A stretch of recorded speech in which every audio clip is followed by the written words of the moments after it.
My friends, it is the 11th of September 2024 and I'm here in Athens in Greece. Today we're going to take an Etihad flight to Abu Dhabi and we're traveling on board of the Airbus A320 in economy class. Thank you so much for joining and coming along, and let's begin the trip report. It's the middle of the night here at Athens International Airport and I just arrived here on a flight from Amsterdam. Every normal person would head ASAP to the hotel, but not me. I'm craving for food, so let's get some at Ekirii. Located outside just in front of the entrance to the departure hall, you can get some nice bread, pastries and pies for a good price.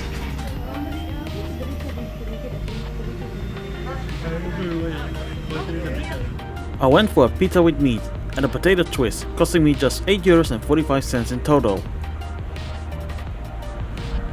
Now you might question my sanity at this point, but I have my reasons to be here at 2 o'clock midnight. The Sofitel hotel is opposite the airport and I would have booked a room there because I have an early morning flight. However, the price for one night excluding breakfast is a whopping €350, and although I love the Sofitel brand, I'm not gonna pay that for an airport hotel. Instead, I'll wait here till the morning to catch my next flight. Athens Airport is divided into departure zone A and B. B is for domestic and within Schengen, and A is for everything outside the Schengen zone. The airport is filled with people who are spending the night here just like me, and luckily there are some shops open throughout the night. The big brands like Pret, Starbucks and Burger King are all closed, but you'll find plenty of other shops around. This food court here seems to be the main spot where people wait for check-in to open.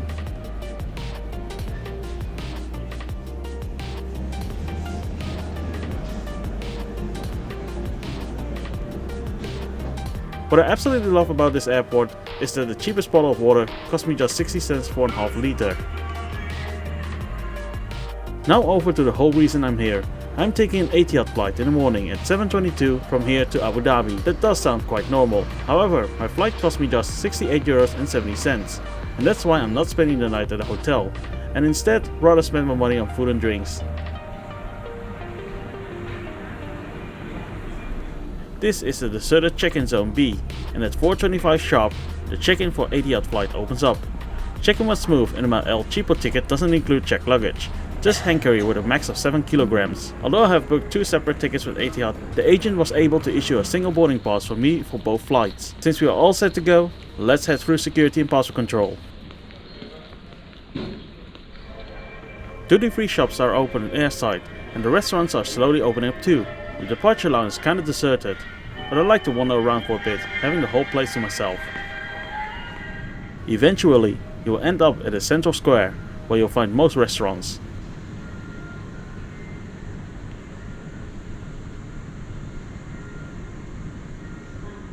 There's plenty of choice, again, mostly bread and salad, but that isn't too much of an issue for me. I decided to settle down at Ekirii and munch down a chicken salad, bottle of Coke and 0.8 liters of water for just €14.10. Quality wise, it's decent food, and for an airport outlet, that's good value for money. As the sun begins to rise, I'm heading for my gate, which is 8:12 at the end of the long corridor. Boarding commenced at 6:50, which was a bit chaotic, because they don't have boarding groups, but rather call boarding by seat numbers.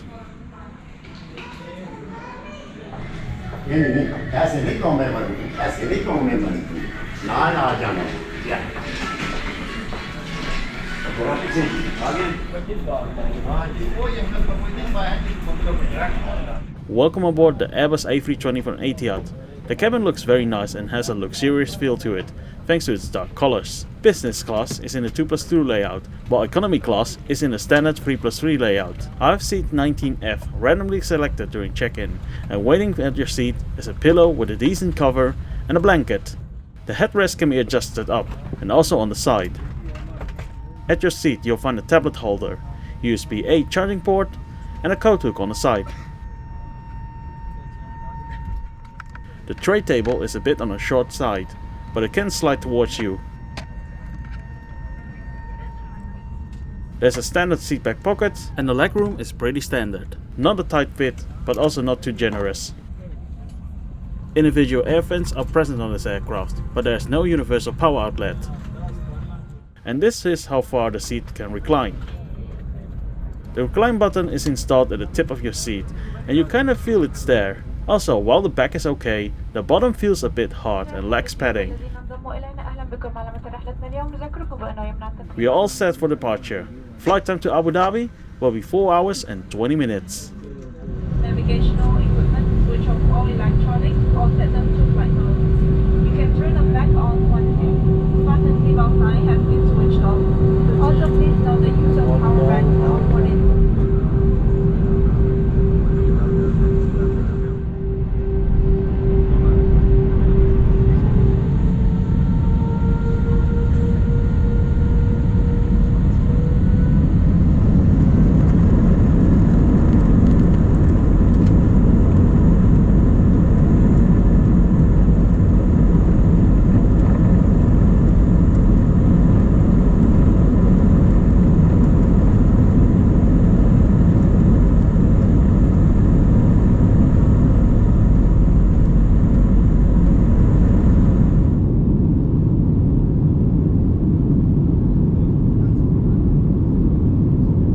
Once high up in the air, service started quite slowly.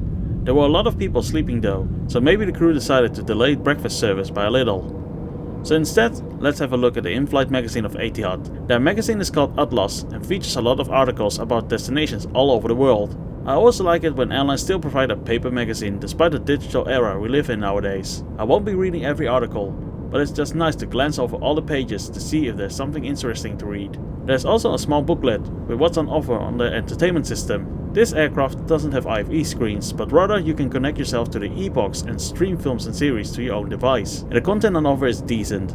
It's varied enough, but wouldn't say the selection is wide. You can also track your flight, but it's just with numbers, and there's no moving map. Wi-Fi to surf the internet isn't available on this flight, but the e-box would do its job to entertain you. Here's a quick look at the lavatory. You don't see the color black often, but other than that, it was your standard airplane toilet, clean and well looked after by the crew.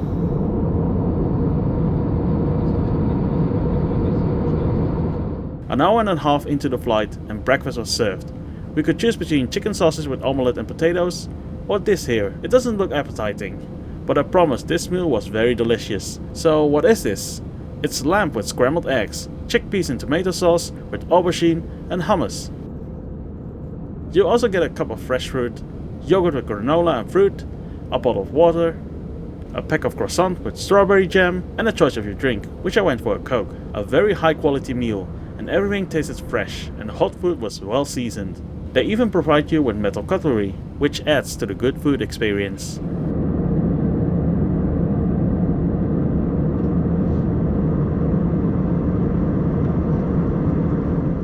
While we are crossing the desert, there isn't much to do, and since I've skipped the night, I've made myself comfortable for a nap.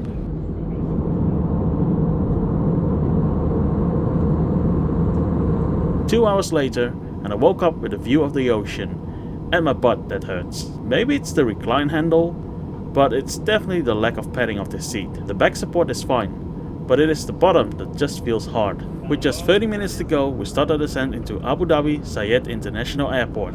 Time to recap this flight. The overall experience with Etihad on this narrow-body aircraft is good. I like the high-quality breakfast, the service, and the overall premium feel to every aspect of the journey. The seat might be the only issue I have, but that's okay, since it's mainly used on short-haul routes. For this flight, I paid €68.70, and with that in mind, I should really take back my words about the seat. Is this an error fare though? No. Etihad offers this price quite often on the Athens to Abu Dhabi road to compete with Wizz Air, and I'm very thankful I could sample what it's like to travel with Etihad for a rock bottom price. In the future, I would love to travel with them again on a different route.